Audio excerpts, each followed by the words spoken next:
hielo.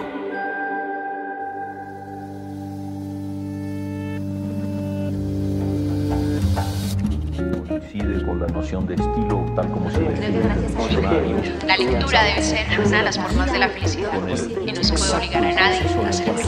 Pero no tengo idea de lo que va a suceder después. Entonces mi libro debe describir esa situación. Y digamos que el cuento se escribe así. Y a mí la cosa más importante que me ha pasado en la vida ha sido aprender a leer una pizca de exageración en esa frase.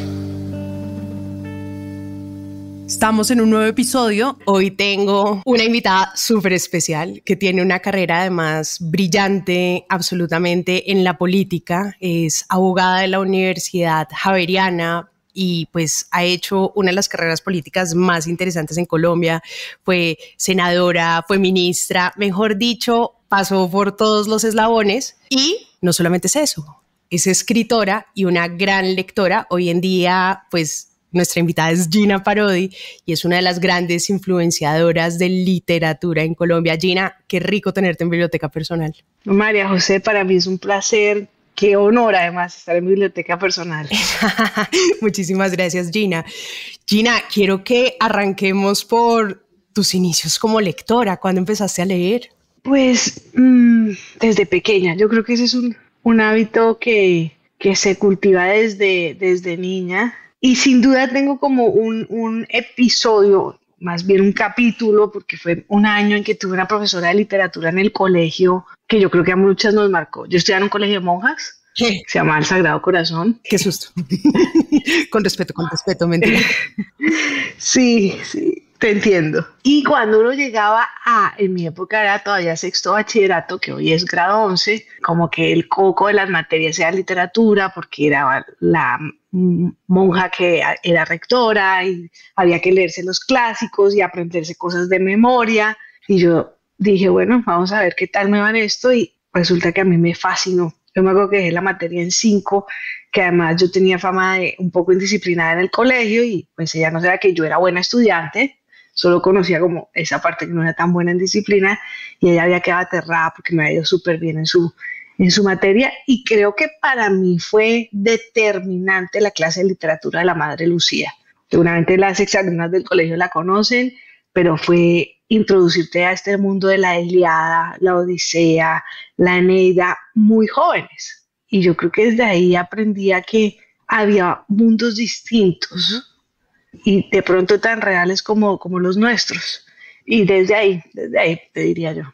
Impresionante. Tú sabes, por ejemplo, que Sor Juana de la Cruz, que fue pues literalmente en una época donde las mujeres no podían leer, no podían estudiar, ella se dedicó pues a la vida religiosa y al convento solamente y únicamente para poder escribir y leer, porque además el privilegio que da también el espacio y el acceso a la lectura en México en esa época es alucinante.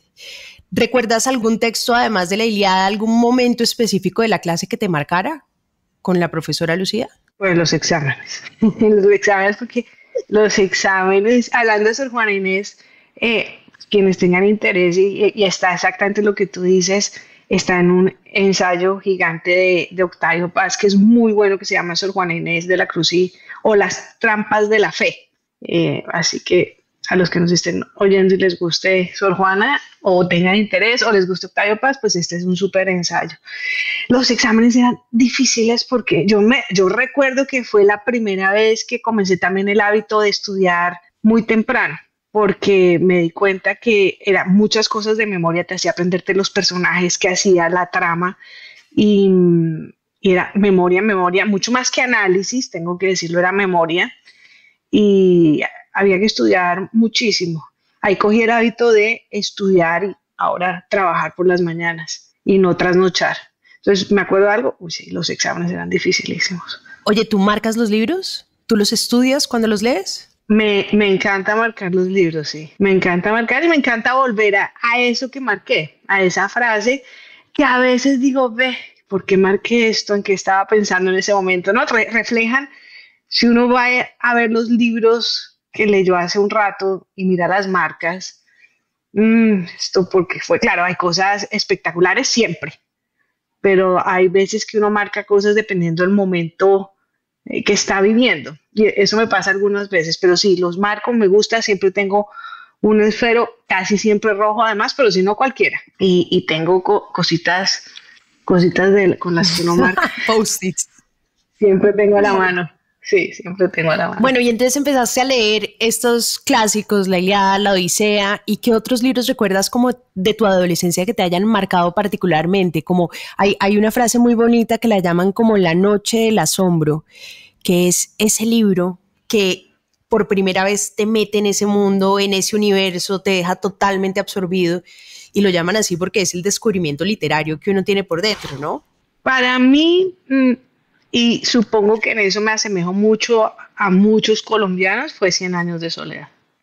Para mí, yo creo que por dos razones. Una, pues por la que es considerada una obra de la literatura universal, ya, o sea, es un libro, o sea, su manera en la que está escrita es perfecta o muy cercana a la perfección desde mi punto de vista, pero además porque era muy Caribe, muy, muy Caribe, y mi familia... A pesar de mi hablado que es tan bogotano, mi familia es costeña, toda mi familia, yo soy la única de Bogotá.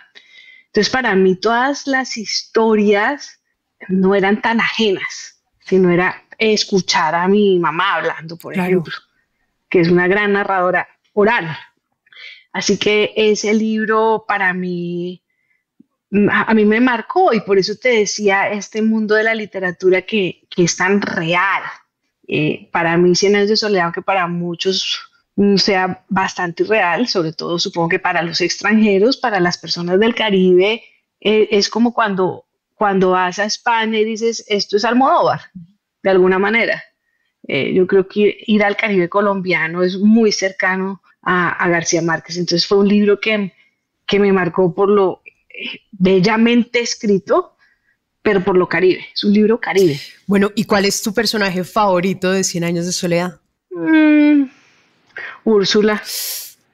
Me encanta. La gente no se da cuenta de verdad lo que es La Matrona, es un libro totalmente, bueno, hay gente que dice que es feminista, me parece un poco extremo, pero realmente Úrsula era la dueña de la familia. Sí, a mí obviamente, pues digo, muy cercana a la perfección. Yo creo que es perfecto en su forma. En el fondo, bueno, claro, es fácil juzgar 30 años después o varios años después cuando hay realidades que se han vuelto más importantes como el tema de las mujeres y que en esa época no. Pero claro, a mí me hubiera gustado una Úrsula más protagonista, pero me encanta porque ella cumple un papel central. Aunque los aurelianos parezcan el papel central, yo creo que Úrsula genera una atracción de, como tú decías, la matrona, que no alcanza a ser matriarcado, pero que sí tiene un poder especial en toda la obra, además. Las palabras que dice, cuando se involucra, cuando todo es un papel de una matrona, como dices tú. ¿Y cuál otro de Gabriel García Márquez te gusta? Me imagino que El amor en los tiempos del cólera sería tu segundo. Puede ser mi segundo, mi primero en favoritismo. Y es un libro que me gusta mucho porque me gusta mucho cómo suena. Yo lo he leído un par de veces, pero lo he oído muchas veces. Me gusta oírlo, y me gusta oírlo porque, y ya que este es un podcast de lectores, también vale la pena muchas veces escuchar los libros, porque la literatura también es música. Y para mí este libro, El amor en los tiempos del cólera, más que 100 años de soledad, es un libro supremamente musical. Cada frase armoniza con la siguiente, los verbos generan un sonido especial. Así que es un libro que oigo muchísimo, muchísimas veces. ¿Tú oyes audiolibros? Oigo audiolibros. Leo mucho más de lo que oigo, pero sobre todo soy obsesiva con este libro oyéndolo. ¿Y dónde encuentras la versión? Porque es que una de las cosas que pasa con los audiolibros es que, claro, tú tienes una voz como que representa en tu cabeza la lectura, pero dependiendo de quién lea, pues termina cambiando la personalidad un poquito del libro o termina definiendo la personalidad del libro. Entonces, quien narra termina siendo muy importante. ¿Quién es el narrador de El amor en los tiempos del cólera que te gusta? Pues si me das 3 segundos lo miro ya. Pero todos los de García Márquez están muy bien narrados.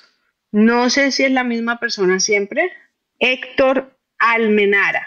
Espectacular. Hay una plataforma que se llama Audible. ¿Gratuita? Se descarga. Se descarga, sí, pero no es gratuita. Lo que pasa es que este ya es súper gratuito porque como lo digo tantas veces, pues ya se pagó. Ya eres cliente fija, membresía premium.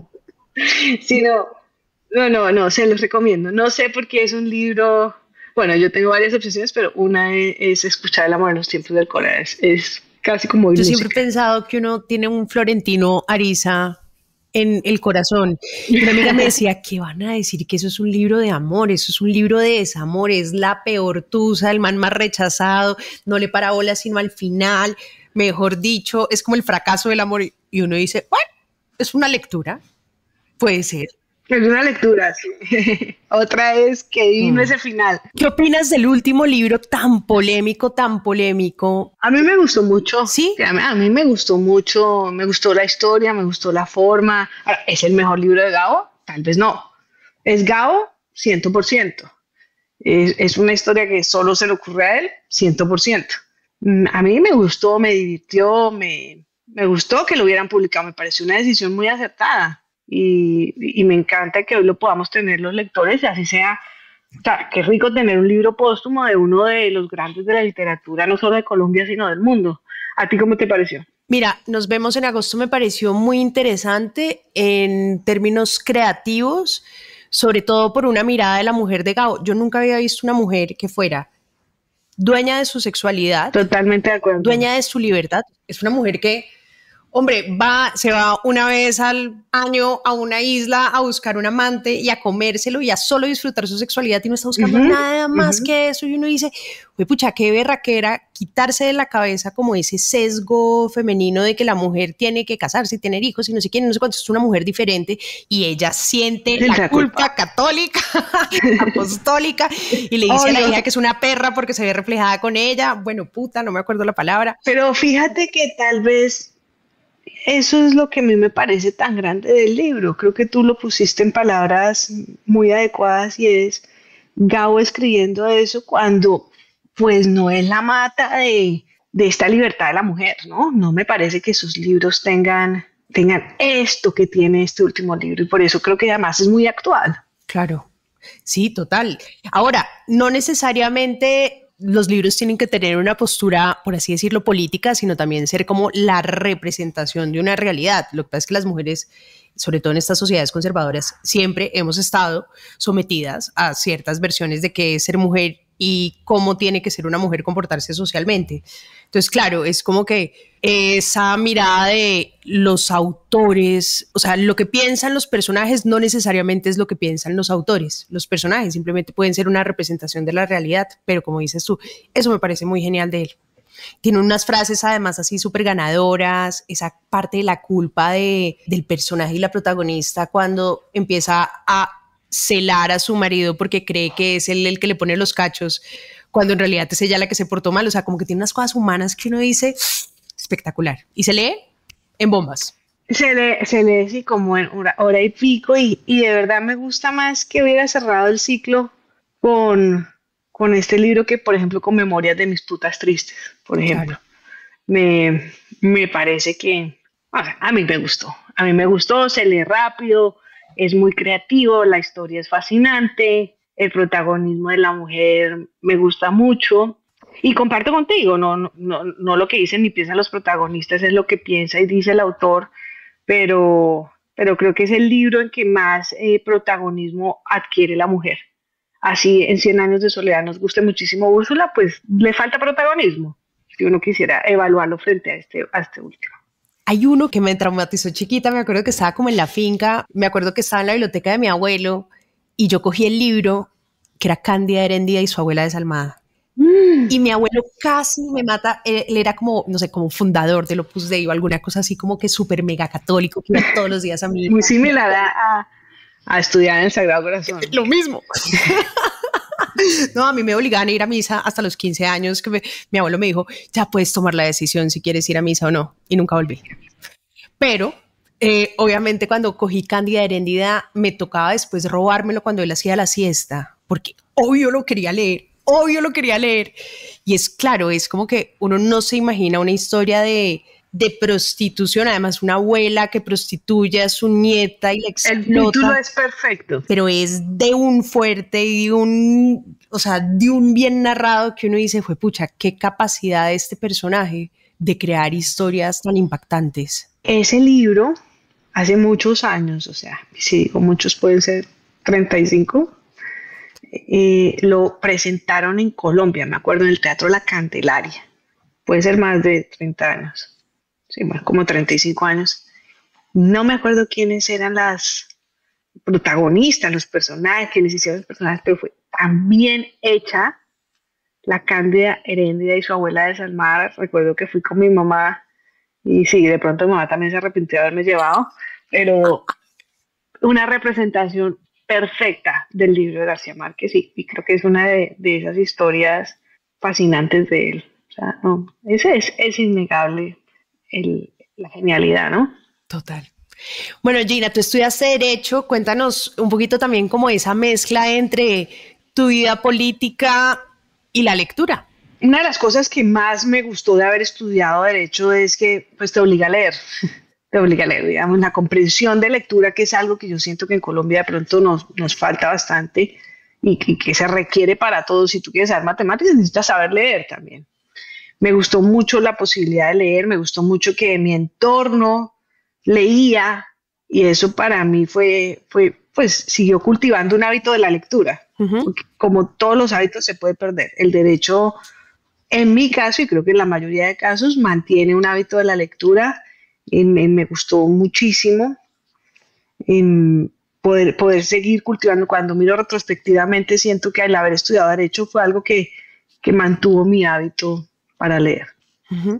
De la universidad, que recuerdo haber leído, no sé, o sea, por ejemplo, creo que estando en la universidad sacó Gabo el libro de Bolívar, creo que ahí fue, tengo como ese recuerdo, pero me acuerdo que leía muchísimo y que mi grupo universitario leía bastante. Era como parte de estudiar derecho, siento yo, leer. Porque lo que le pasa a muchos estudiantes de derecho es que como tienen que leer tanto en la carrera, que eso yo creo que a uno también como lector le pasa, hay épocas donde no leen. Yo fui muy lectora adolescente, cuando estudié Derecho no leí nada de literatura, pero también no tienes sí. Como épocas así que uno dice como que se desconecta de los libros y hay momentos donde uno dice, pucha, en este momento no soy capaz de leer, no me conecto. O sea, tiene que ver como con... Tal vez tengo un muy buen amigo de la universidad que es un gran lector. De hecho, cada vez que escribo algo, es una de las primeras personas que le paso y era un gran lector en esa época y pues era es mi mejor amigo de la universidad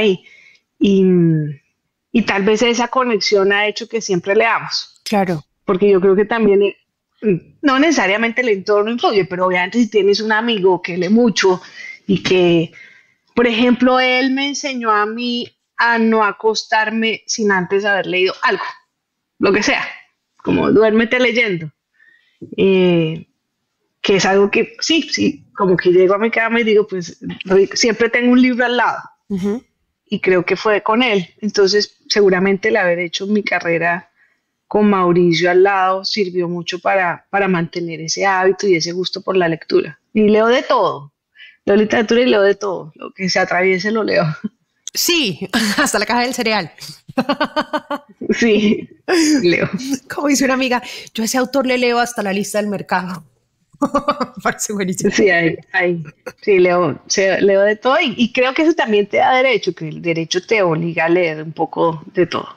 Oye, y autores que tú digas, pucha, tengo toda la colección, o sea, me he comprado pues todos los libros de este autor y me leo hasta la lista del mercado. Gabo, todo.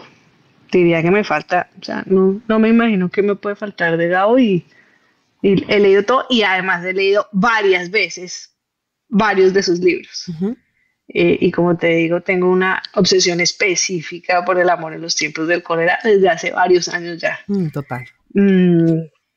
Vargas Llosa también creería que he leído casi todo de él. Es muy buena La ciudad y los perros. Uf. Es muy buena, o sea, ¿qué tal ese primer libro? ¿Qué tal ese final? ¿Qué tal? También creo que es un genio de la literatura latinoamericana y del mundo.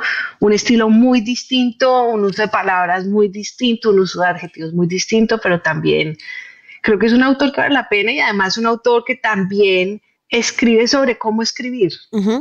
Y escribe no solamente literatura, sino hace otro tipo de análisis que también son interesantes de alguien que escribe novelas. Sí, es muy ensayístico, ¿no? De la civilización del espectáculo y bueno, también sus columnas en El País son bien interesantes, pero lo que es muy particular de Vargas Llosa, y él lo ha dicho. La llamada de la tribu. La llamada de la tribu. Es como esta obsesión por la disciplina y el trabajo, ¿no? Como él estudió en colegio militar, tiene estructura militar. No, es que, claro, eso ayuda, porque me levanto y, bueno, yo no sé, ¿tú eres disciplinada? A mí me parece que la disciplina es clave. Yo espero que sí. En un lector o en un escritor. Y eso me gusta mucho, porque yo sé que además no tiene ningún problema en declararlo. Mire, soy un tipo disciplinado, soy un tipo que me levanto, tengo horario oficinista, yo me levanto y escribo, tenga o no tenga que escribir. Pero que es un poco Picasso, ¿no? Que la inspiración me coja trabajando. Y creo que Vargas Llosa es muy, muy eso, muy la disciplina, muy me levanto y escribo mi columna a las 5:30 de la mañana. Y yo creo que eso también lo hace muy grande y muy distinto a Gabo. No porque Gabo no haya tenido disciplina, creo que cualquier persona que escriba una genialidad de esas no solo es genio, sino sobre todo es constante y disciplinado. Total. No, Gabo se levantaba 8 de la mañana y 12 del día a escribir, pulir párrafos, hasta que de verdad consideraba que el párrafo era perfecto. Y uno sí siente en un párrafo de Gabo, uno dice, este párrafo tiene mucho trabajo. Y ¿sabes uno en qué nota mucho eso?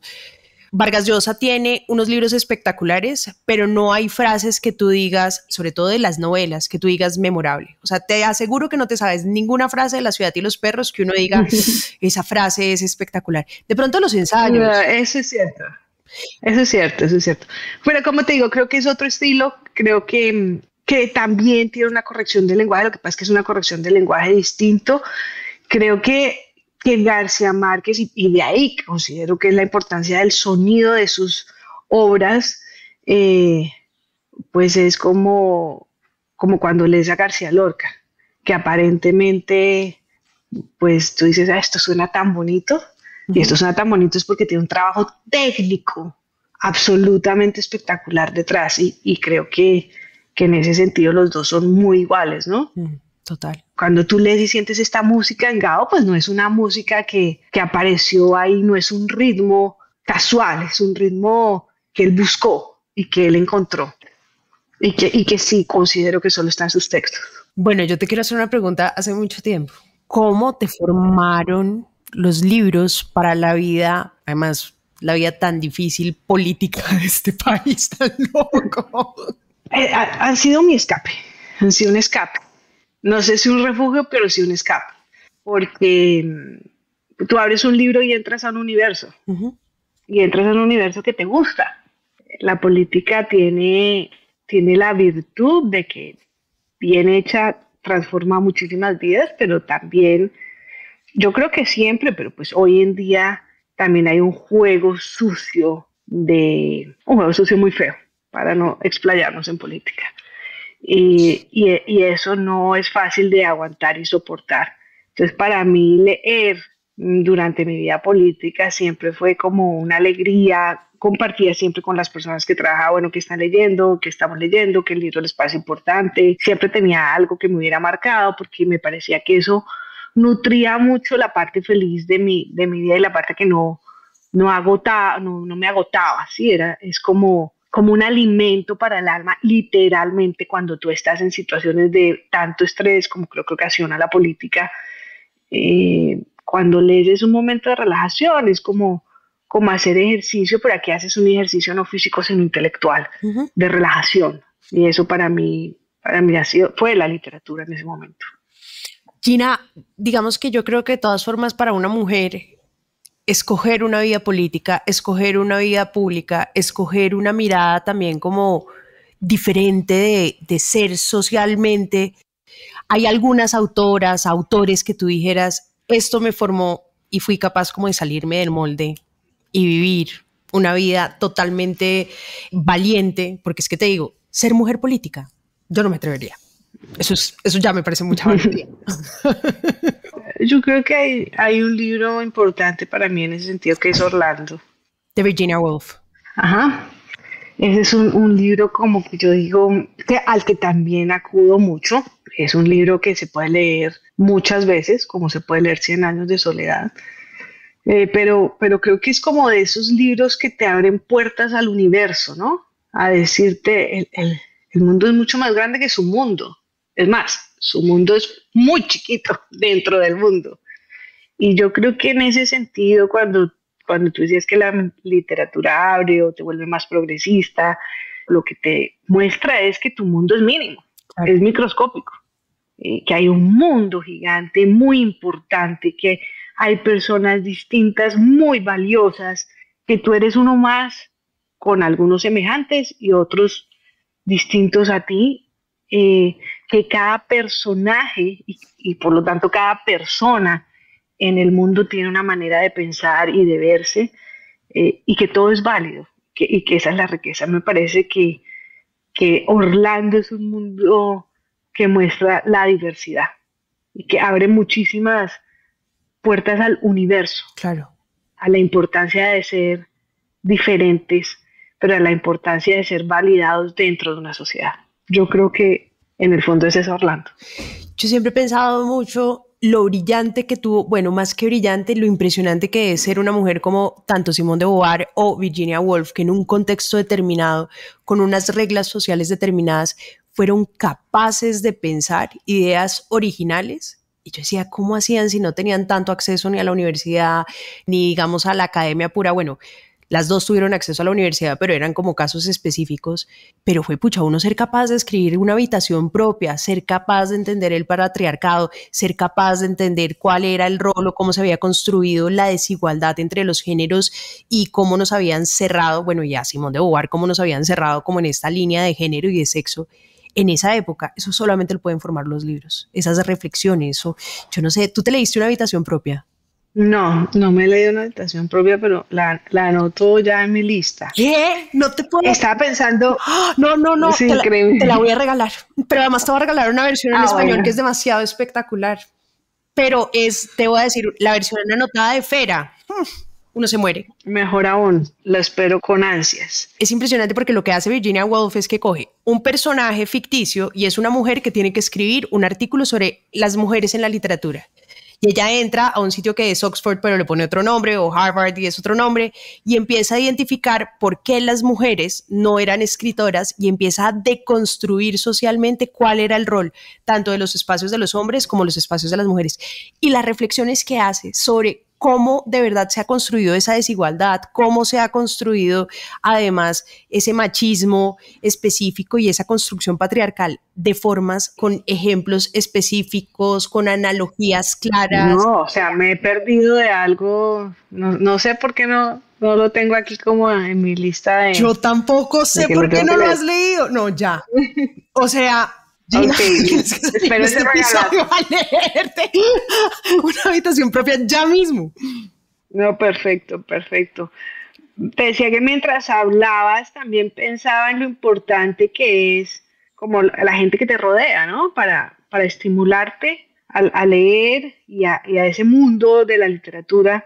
El grupo de Virginia Woolf estaba también conformado por Keynes, ¿no? Hay un libro que te recomiendo, que se llama El precio de la paz, que cuenta pues la vida personal de Keynes y cuenta mucho cómo era ese círculo de amigos que ellos tenían y qué pasaba en ese círculo, en donde yo creo que obviamente ser muy inteligente y tener una vida intelectual la enriquecía mucho, ser muy original, ser lo que eran, ¿sí? O sea, auténtica. Fue gay por muchos años, hasta que se enamoró de una bailarina, todo era completamente válido. El Orlando que tú decías ahorita, creo que antes de que comenzara el programa estábamos hablando de que a uno sí le causa mucha curiosidad la vida de los autores, pues el Orlando tiene que ver con la vida personal de Virginia cuando se enamora de una mujer. De Vita. Y es capaz de ponerla en una historia maravillosa, además con un nombre maravilloso que es Orlando, una biografía, que de biografía tiene poco, pero es una cosa muy bien hecha. Entonces, creo que también pues cuando uno examina cuál era ese mundo intelectual de ellas, también creo que se ayudaron mucho. Dicen de hecho que las 5 personas que lo rodean a uno son las personas más influyentes, pero también lo explican porque uno nunca piensa solo. Entonces, uno realmente construye el pensamiento, es alrededor de las 5 personas que están más cercanas a tu vida y que te permiten de todas formas construir ese conocimiento conjunto, así pues sea de la vida, de la filosofía, de lo que sea. Pero claro, todos los intelectuales, pues acá ha pasado, no sé, Santiago Gamboa, que es muy amigo de Héctor Abad, pero al mismo tiempo son muy amigos de no sé quién y son muy amigos. Es como que la vida también intelectual requiere amigos intelectuales para construir, y Gabo no hubiera podido nunca hacer lo que escribió si no hubiera tenido a Germán Vargas, si no hubiera tenido a Alfonso Fuenmayor, si no hubiera tenido a Obregón, que era su amigo. O sea, Germán Vargas fue súper importante para Gabo porque no solamente lo metió en el periodismo, sino que le dio todos sus primeros libros de literatura clásica cuando él no tenía plata. Esto es lo que usted tiene que leer, esto es lo que usted tiene que leer, esto es lo que usted tiene, y Álvaro Cepeda Zamudio también. O sea, construyeron su visión como lectura, como desde la lectura, pero también le revisaron sus libros, y es que un libro no es solamente, y tú que eres escritora más que nadie lo sabe, los amigos son fundamentales en la primera lectura de ese libro, porque ese libro no es solamente de uno, es de los editores y de los primeros lectores. Hannah Arendt tiene una frase maravillosa sobre que dice lo que tú dijiste, y es, creo que es del origen del totalitarismo, en donde dice básicamente que pues eso que le pasa a uno, ¿no? Que tiene una cantidad de pensamientos en la cabeza, pero que en realidad el pensamiento se esclarece con el diálogo. Bueno, un poco aquí lo dice en el contexto de el totalitarismo siempre busca aislarte, ¿no? Siempre busca que las personas estén aisladas y estén muertas de miedo, y terminas tú con tus propios pensamientos aislado, pensando que el vecino te va a denunciar. Pero más o menos en ese contexto habla muy lindo de por qué el otro en la construcción del propio pensamiento es tan importante. El pensamiento no, claro que nace de un ejercicio y de una reflexión aislada, y escribir y leer son ejercicios en que tú estás solo en general, pero todo termina construyéndose porque hay un otro.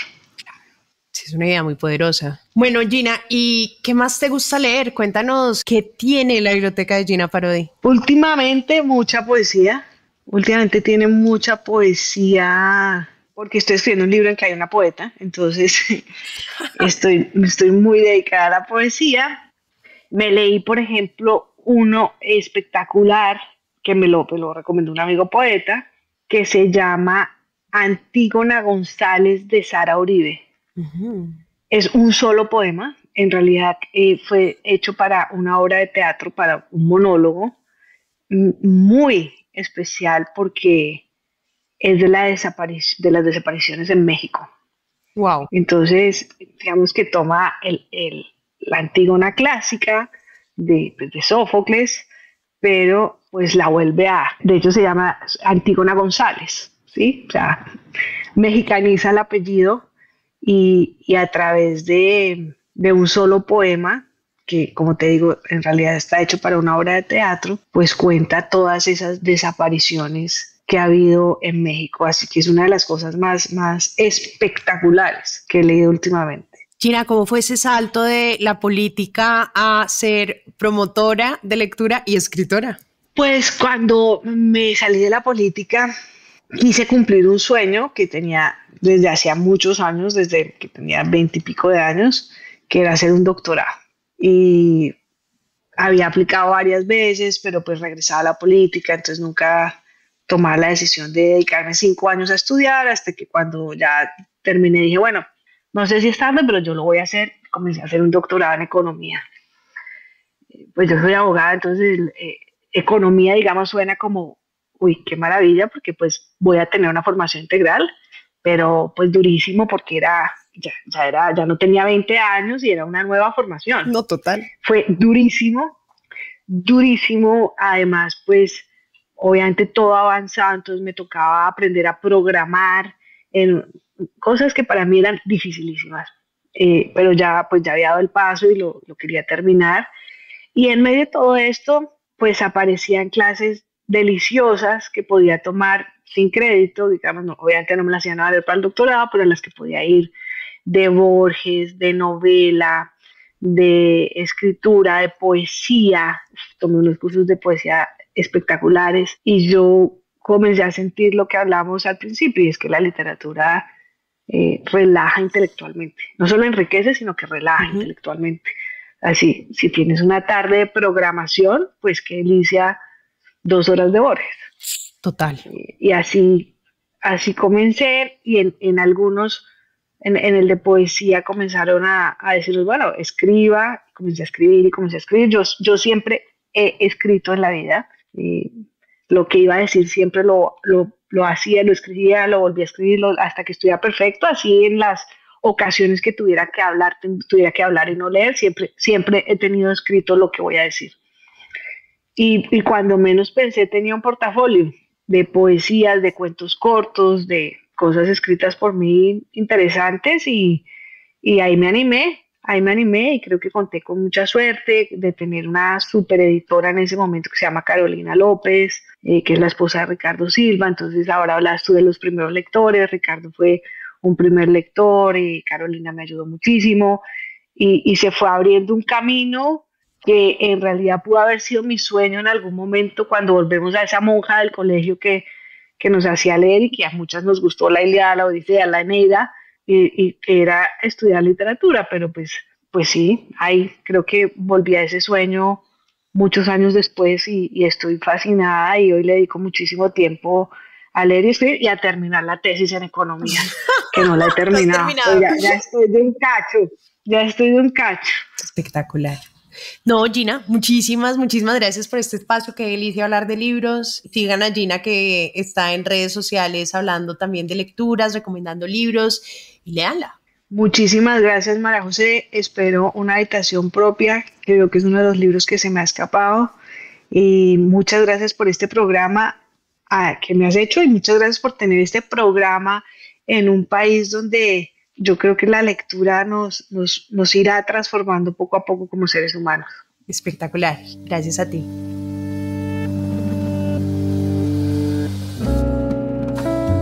Este es un podcast para contagiar el amor por los libros, porque no hay mejor forma de incentivarlo que desde la divulgación. Ser promotor de lectura es un hobby, pero también un reconocimiento y un agradecimiento implícito a aquellas personas que en nuestra vida nos acercaron a los libros.